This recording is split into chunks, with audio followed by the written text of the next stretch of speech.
रात का वक्त था। लाहौर की हवा में एक अजीब सी खामोशी घुली हुई थी और एक छोटे से कमरे के अंदर एक आदमी अपनी सांसों को कंट्रोल करने की कोशिश कर रहा था। उसके हाथ में एक पतला सा फाइल कवर था, लेकिन उस फाइल का वजन सिर्फ कागज का नहीं था। उसमें छिपी थी एक ऐसी मिलिट्री सच्चाई जो अगर गलत जगह पहुंच जाती तो दो देशों के बीच बैलेंस हमेशा के लिए बदल सकता था। ये 1983 का वक्त था और यह आदमी था रविंद्र कौशिक।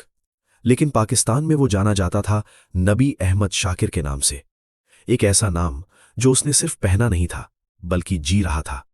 सुबह वो नमाज पढ़ता, दिन में पाकिस्तान आर्मी के मिलिट्री अकाउंट्स डिपार्टमेंट में काम करता और रात को वो एक इनविजिबल वॉर लड़ता। एक वॉर जिसमें ना मेडल्स मिलते हैं, ना परेड होती है, सिर्फ रिस्क होता है और साइलेंस। उस रात उसके पास एक ऐसी इंफॉर्मेशन थी जो उसने महीनों तक कलेक्ट की थी। पाकिस्तान आर्मी के अपकमिंग ट्रूप मूवमेंट्स, एक सीक्रेट डिप्लॉयमेंट पैटर्न और एक ऐसा ऑपरेशनल शिफ्ट जिसका डायरेक्ट असर इंडिया की बॉर्डर सिक्योरिटी पर पड़ने वाला था। यह सिर्फ एक रिपोर्ट नहीं थी, ये एक वार्निंग थी और इसे इंडिया तक पहुंचाना अब सबसे जरूरी था। नॉर्मली कौशिक कोडेड मैसेजेस के थ्रू रॉ तक इंफॉर्मेशन पहुंचाता था, लेकिन इस बार सिचुएशन अलग थी। सर्वेलेंस टाइट हो चुकी थी, इंटरनल चेक्स बढ़ गए थे और हर अनयूजुअल एक्टिविटी रिकॉर्ड हो रही थी। डायरेक्ट ट्रांसमिशन का मतलब था खुद को एक्सपोज करना। इसलिए एक्टिवेट किया गया एक बैकअप प्लान, एक कुरियर, एक ऐसा आदमी जो सिस्टम के बाहर था, जिसका नाम नेटवर्क के कोर लोगों को भी नहीं पता था। लेयर्ड सिक्योरिटी, अगर एक टूट जाए तो दूसरा बचा रहे। प्लान सिंपल था, लेकिन एग्जीक्यूशन फ्लॉलेस होना चाहिए था। एक फिक्स्ड लोकेशन, एक फिक्स्ड टाइम और एक साइलेंट एक्सचेंज। कौशिक ने फाइल को दोबारा चेक किया। हर पेज, हर कोड परफेक्ट होना चाहिए था। उसने खिड़की के बाहर देखा। गली खाली थी, लेकिन एक स्पाई के लिए खाली जगह भी कभी सेफ नहीं होती। हर शैडो एक पॉसिबिलिटी होती है। वो निकला, हर कदम कैलकुलेटेड, हर नजर कंट्रोल्ड। मीटिंग पॉइंट एक पुरानी सी बिल्डिंग थी, जहां आधी दीवारें टूट चुकी थीं और आधी कहानियां चुप चुकी थीं। कुरियर पहले से वहां था। दोनों ने एक दूसरे की तरफ देखा, बिना कुछ बोले। न नाम, न ग्रीटिंग, सिर्फ एक सिग्नल। फाइल हाथ बदली और बस इतना ही। एक छोटा सा मोमेंट, लेकिन उस मोमेंट में था पूरा मिशन। कुरियर ने फाइल ली और बिना पीछे देखे वहां से निकल गया। कौशिक वहीं खड़ा रहा कुछ सेकंड्स तक, जैसे हवा को सुन रहा हो। फिर वो भी ऑपोजिट डायरेक्शन में चल दिया। प्लान एग्जीक्यूट हो चुका था। अब सब कुछ डिपेंड करता था उस कुरियर पर। लेकिन कहानी यहीं से डार्क होने लगती है। अगले दिन सब नॉर्मल लग रहा था। ऑफिस रूटीन, फाइल्स, कॉन्वर्सेशंस, सब यूजुअल। लेकिन कौशिक जानता था इंटेलिजेंस वर्ल्ड में नॉर्मल एक इल्यूजन होता है। और फिर एक छोटी सी चीज बदली। एक गार्ड जो रोज उसे ग्रीट करता था, आज चुप था। एक कॉलीग जो हमेशा कैजुअल बात करता था, आज अवॉइड कर रहा था। और सबसे बड़ी बात, एक आदमी जो 2 बार उसके आसपास नजर आया। Same face, different places. ये कोइंसिडेंस नहीं था, ये सर्वेलेंस थी। उसका दिल तेज धड़कने लगा, लेकिन चेहरा बिल्कुल काम। ट्रेनिंग का सबसे बड़ा रूल, पैनिक मत दिखाओ। उसने रूटीन कंटिन्यू किया, लेकिन अंदर से एक ही सवाल घूम रहा था, क्या मिशन कॉम्प्रोमाइज हो गया है? उसे नहीं पता था कि उसका डर सच बन चुका था। कुरियर बॉर्डर तक पहुंचने से पहले ही पकड़ा जा चुका था। पाकिस्तानी इंटेलिजेंस एजेंसीज ने उसे इंटरसेप्ट कर लिया था। कैसे? क्या किसी ने टिप दी या रैंडम चेक था? यह मिस्ट्री आज तक अनरिजॉल्व्ड है। लेकिन जो हुआ वो ब्रूटल था। कुरियर को एक सीक्रेट फैसिलिटी में ले जाया गया। इंटेरोगेशन शुरू हुआ। क्वेश्चंस, प्रेशर, आइसोलेशन, फिर टॉर्चर। हर सेकंड एक वॉर। कुरियर ट्रेंड था, लेकिन उतना डीप नहीं जितना कौशिक। और हर इंसान की एक ब्रेकिंग पॉइंट होती है। कुछ घंटों या शायद कुछ दिनों के बाद वो टूट गया। उसने एक नाम लिया, नबी अहमद शाकिर। एक नाम जो अब तक एक परफेक्ट कवर था, अब एक टारगेट बन चुका था। उस मोमेंट पाकिस्तान के इंटेलिजेंस सिस्टम ने रियलाइज किया कि उनके अंदर एक शैडो घुस चुकी थी, और उस शैडो का नाम था रविंद्र कौशिक। लाहौर में कौशिक अपनी रूटीन कंटिन्यू कर रहा था, लेकिन अब गेम चेंज हो चुका था।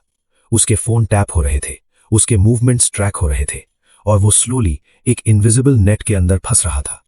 उसने एक इमरजेंसी सिग्नल भेजने की कोशिश की, लेकिन चैनल्स कॉम्प्रोमाइज लग रहे थे। टाइम स्लिप हो रहा था। और फिर एक दिन डोर नॉक हुआ। एक नॉर्मल नॉक, लेकिन स्पाई की इंस्टिंक्ट ने तुरंत सिग्नल दिया, ये नॉर्मल नहीं है। जैसे ही दरवाजा खुला, 3 आदमी अंदर आए। उनकी आंखों में था सर्टेनिटी, उनके हाथ में था अथॉरिटी और उनकी साइलेंस में था आंसर। Game over. उसे तुरंत कस्टडी में लिया गया। कोई ड्रामा नहीं, कोई शाउटिंग नहीं, बस एक कोल्ड एग्जीक्यूशन ऑफ अरेस्ट। नबी अहमद शाकिल अब ऑफिशियली एक सस्पेक्ट नहीं, एक पकड़ा गया स्पाई था। इंटेरोगेशन रूम अंधेरा था, एक बल्ब, एक चेयर और सामने बैठे लोग जो आंसर्स चाहते थे। तुम कौन हो? इंडिया से हो? नेटवर्क में और कौन है? हर सवाल के साथ प्रेशर बढ़ता गया। कौशिक ने रेजिस्ट किया, हर जवाब केयरफुली दिया, कभी डिनाय, कभी डिफ्लेक्ट, लेकिन सिस्टम रूथलेस था। Days turned into nights, nights into weeks, sleep deprivation, mental stress, physical pen.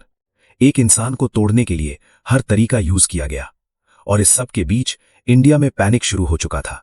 Raw को सिग्नल्स मिल रहे थे कि कुछ गलत है।